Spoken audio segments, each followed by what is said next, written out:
Ke informasi lainnya, Saudara, Kepala Desa Kohot Arsin yang merupakan tersangka kasus pagar laut Tangerang akhirnya memenuhi panggilan penyidik Bareskrim Mabes Polri.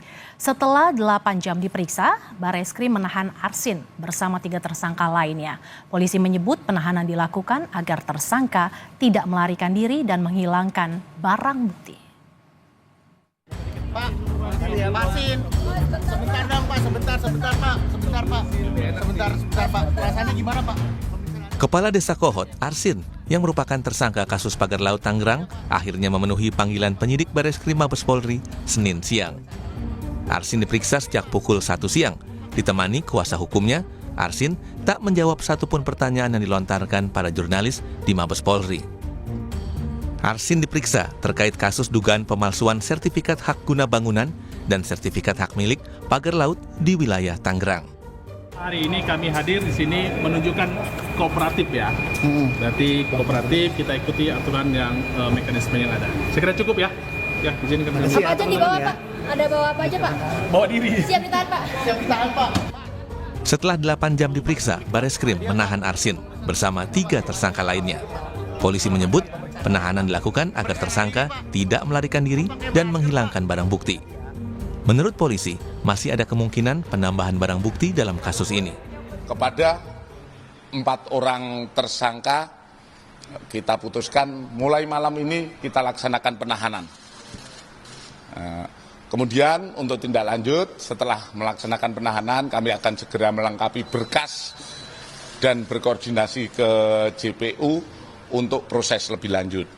Alasan penahanan, objektivitas penyidik, kami meyakini pertama tentu saja agar tersangka tidak melarikan diri, tersangka tidak menghilangkan barang bukti, kemungkinan masih ada barang bukti yang akan kita perlukan untuk pengembangan perkara ini, dan yang ketiga kita takutnya mengulangi perbuatannya dengan berbagai kewenangan yang dia miliki.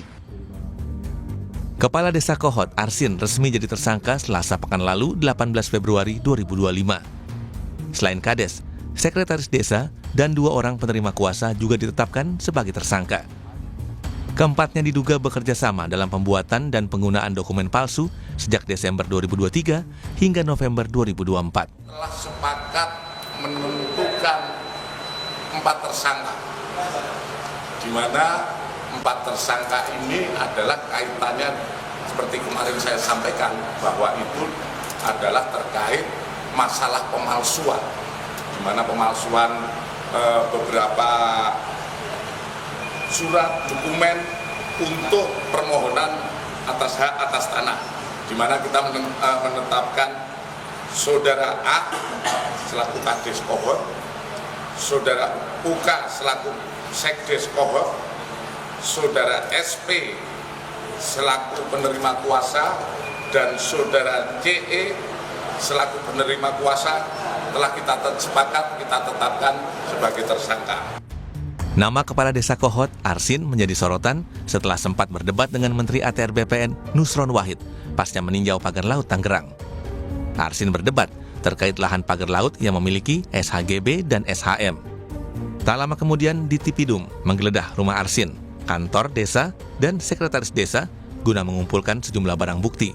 Salah satunya alat yang digunakan untuk memalsukan dokumen. Tim Liputan, Kompas TV.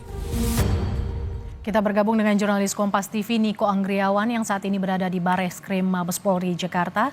Niko, selamat siang. Siapa saja yang rencananya akan diperiksa hari ini dalam kasus pagar laut, Niko?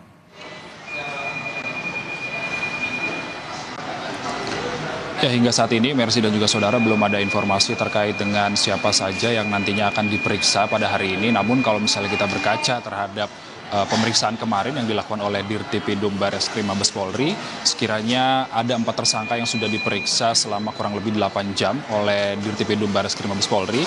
Di antaranya ini adalah Kepala Desa Kohot, lalu ada Sekretaris Desa Kohot, dan juga dua penerima kuasa yang berinisial SP dan CE ini sudah menjalani pemeriksaan di Bareskrim Mabes Polri, dan kemudian pada akhir ini mereka sudah dilakukan penahanan oleh polisi di rutan Bareskrim Mabes Polri, dan saat ini berkas-berkasnya juga oleh polisi masih terus dilengkapkan untuk nantinya akan diserahkan kepada jaksa penuntut umum.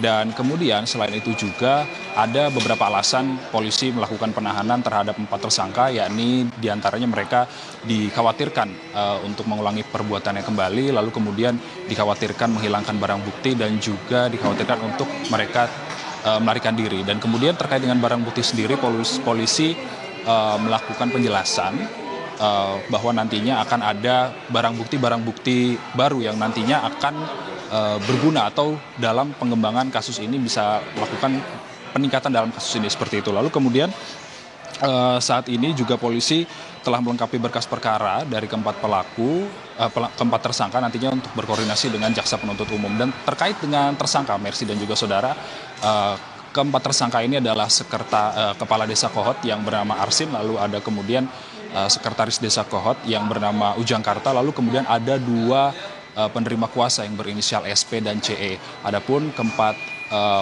tersangka ini diduga melakukan pemalsuan terkait dengan dokumen untuk permohonan hak atas tanah, dan pemalsuan tersebut dilakukan seperti kepada dokumen girik, lalu ada surat pernyataan penguasaan fisik bidang tanah, surat pernyataan tidak sengketa, lalu ada surat keterangan tanah, dan juga ada surat kesaksian. Dan keempat tersangka ini membuat seolah-olah pemohon mengajukan permohonan kepada surveyor untuk kepada kantor pertanahan Kabupaten Tangerang. Adapun apakah nantinya akan ada tersangka baru dalam kasus ini, tentunya kemarin dalam konferensi pers setelah melakukan pemeriksaan selama kurang lebih 8 jam terhadap 4 tersangka, Dirtipidum Bareskrim Mabes Polri ini menyatakan bahwa nantinya ada kemungkinan tersangka baru, namun hingga saat ini masih dilakukan pendalaman oleh polisi. Dan sementara itu terkait dengan sertifikat sendiri dari kasus pagar laut di Tangerang, ini sekitar menurut Menteri ATR BPN Nusron Wahid menjelaskan ada sekitar 280 sertifikat tanah yang terbit di atas pagar laut Tangerang, dan kemudian ada sekitar 209 sertifikat yang kini sudah dibatalkan. Lalu kemudian ada 58 yang tidak dibatalkan karena masih berada di dalam garis pantai. Sementara tadi 200 sertifikat tanah yang batal tersebut semuanya sertifikatnya berada di luar garis pantai, dan 13 masih dalam pendalaman karena 13 sertifikat tersebut masih dalam zona abu-abu. Menarik ini untuk diketahui lebih lanjut, kita tunggu bagaimana nantinya kelanjutan dari kasus ini. Tentunya dari polisi sendiri menggarisbawahi bahwa akan ada tersangka baru, ada potensi tersangka baru dalam kasus pagar laut di Tangerang. Mercy, kembali ke studio. Kasus pagar laut, polisi menahan Kepala Desa Kohot. Terima kasih jurnalis Kompas TV Niko Anggriawan yang melaporkan langsung dari Bareskrim Mabes Polri.